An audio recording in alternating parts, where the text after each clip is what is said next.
I'm Tiffany Suggs of the Cleveland Fusion and the Starting Lineup, all-women's sports talk show. Watch us every Tuesday at 8 p.m. on clevelandtalksports.com, where you get sports appeal and high heels.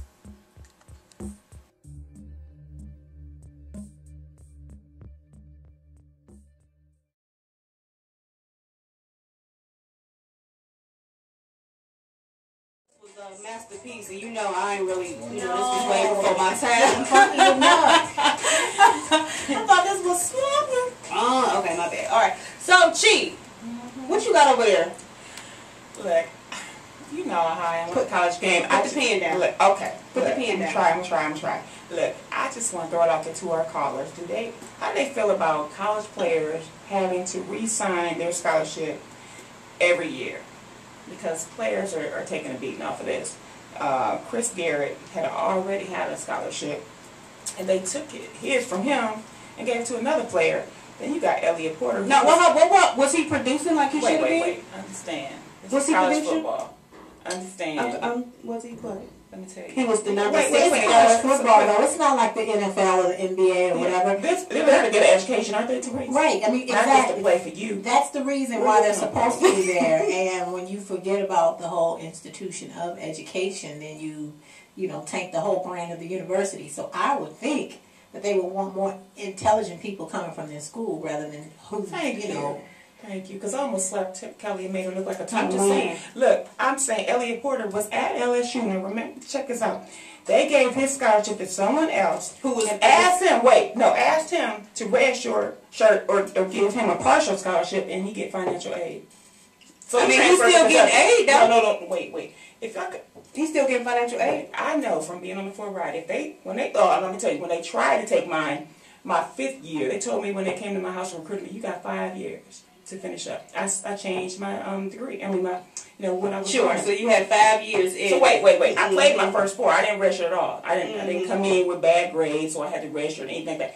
I came in and started playing off jump. So when I'm done, then the new coach was like, well, Chi, you can get a little financial aid. They got that out there. We're not going to give you no more money to finish up school. Now, because I'm not bouncing the ball anymore, you must be smoking. So my mama came up there and handled it. I'm just saying, if you have an athletic scholarship, then what does that have to do with your academics? Oh, girl, bye. Well, you see what I'm saying? She helped from being an athletic assistant, I will say a lot of times those players do not get any free time. You get up in the morning, you have to be there and have breakfast at like 6:30. Yes, I understand. And then after you have your breakfast, then you have study table, then you have to go to classes. Then if you have special needs as far as your classes, because you have to keep a certain eligibility, you have to turn around and go to private tutoring sessions and so forth.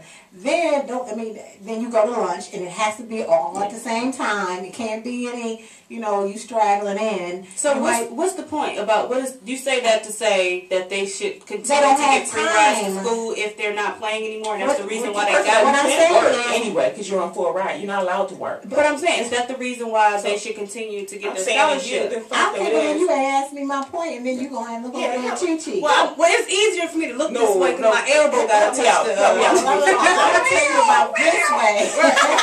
Tell her to. I'm gonna tell you about this way. Students do not have time because they are it's like almost like slavery. You marching to the drum of that university, to the drum of that coach, to the drum of the athletic director, and anybody in compliance. You have to fall in line with that at all times. Right, for Black History Month. Right. So I'm saying, and that goes for any student, black or non-black. Everybody has, or they're supposed to have, the same regime or regimen. Exactly. Right. So you're doing all of that, and then how are they expected to actually produce in school with high grades? You may need that extra year. They may need that extra year. You're going to take it just because they're not playing for you? Well, they did their time. Politics. Girl, the life ain't fair. Girl, and that's why you was probably going to school and on our backs as athletes, because then we bring money to the university and then y'all benefit from it. People that ain't even playing a sport. What is y'all? You wait, come back with the on our back. You sucker. How does that You work? see what happens when we all get together? Right. Right. I'm thinking about wonderful times we have. Oh, it's the most Wonderful. Okay, Oh, so but I'm just saying, I'm just throwing out there to our callers to call in and let us know. I mean, because some of these players didn't even know. Or if I told you have a scholarship and you expecting you do have one, and then you go behind my back, or maybe I hear it on the news that you done gave my scholarship to somebody, you didn't even tell me. I just had a meeting with the coach, you didn't even tell me. But you put it out there that this player got, because you wanted to free up some money for this player to come to your school, and I'm already at your school. Well, let's put it out there like this. If we want to talk about unfair, how about my gas bill? We can start talking about that, okay? They went up under behind my back and charged me all this money. So, okay. I got an argument. You know what? Just because I got an argument, you put that. What does the gas bill have to do with? She got upset with them. I got upset with my. You have to understand, since you're not allowed to work. Understand. What about the player when he does have to move and go transfer to another school? Who's going to help him move? Because remember, you think about just when you just had to move when you bought your new house. If you don't have nobody, you don't have the money to pay for that. Now in college, you playing sport, you're not working. Because you're not allowed to. So you want to trip if anybody gives you some money behind your back, but you want to make all this money on my back. But then if I got to move, how am I supposed to get there? Hey. Preach. Oh, thank you. Bye. You know what? Let me tell you, I know a guy named Jerome. He got a pickup truck. Have your stuff ready by 7 o'clock. I'll give you $50.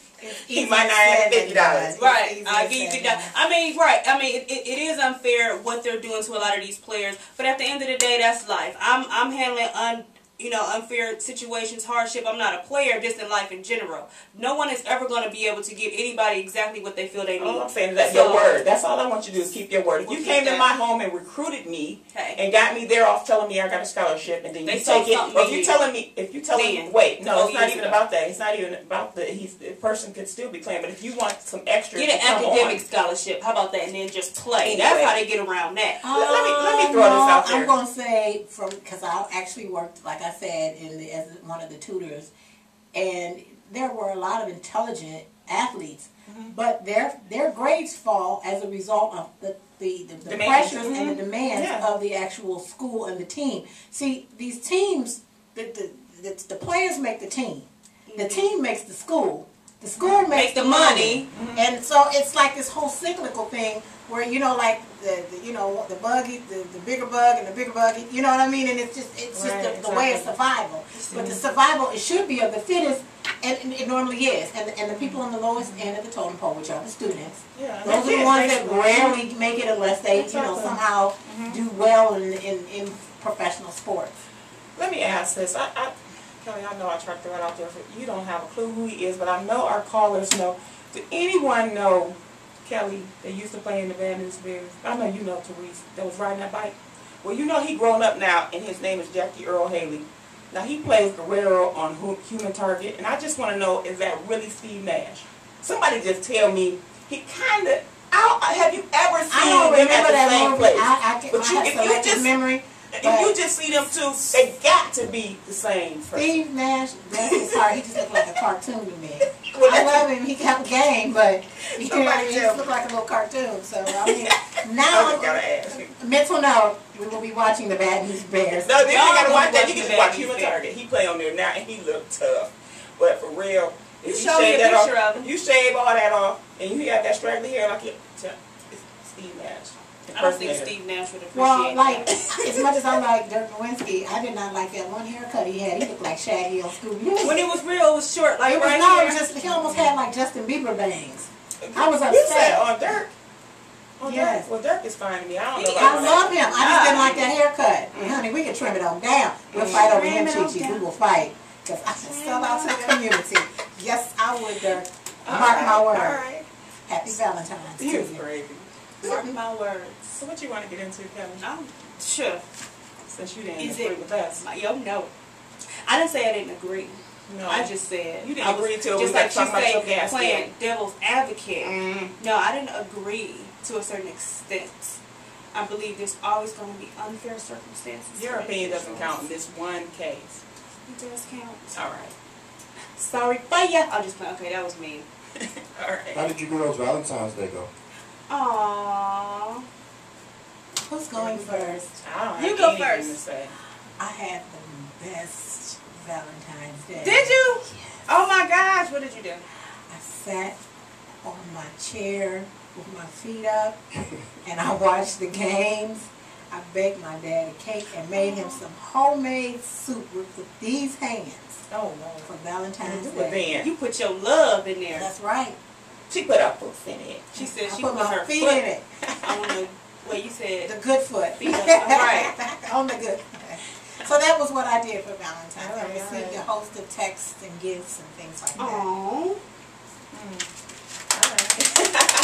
We got the pink for Valentine's Day. Oh, Right, yeah. we got the pink. I use these for different purposes. I'm sorry, no, You I know didn't. what? My Valentine's Day was really sweet. I went to Comfort Zone. I got a massage at Beechwood Mall, Cleveland. Ohio. Beechwood, Ohio. Yeah. You know, people that's not like they go out of town. They say they're from Cleveland, but they be from Beechwood and like Warrensville. Okay, so that's how I'm so used to saying that. Went out to dinner. Did a few other things. It was good. You did say you had a spa day with your girl, I right? did. I had spa day. So it was nice. I liked it. You know what? You bring way too much. Look at me now. Yeah. I get some paper. Well, I went to the movies with my mom and my brother, and I saw Ego, Was it good? and then I snuck in to see The Roommate. Yeah, I did a sneak movie. Don't film. say that.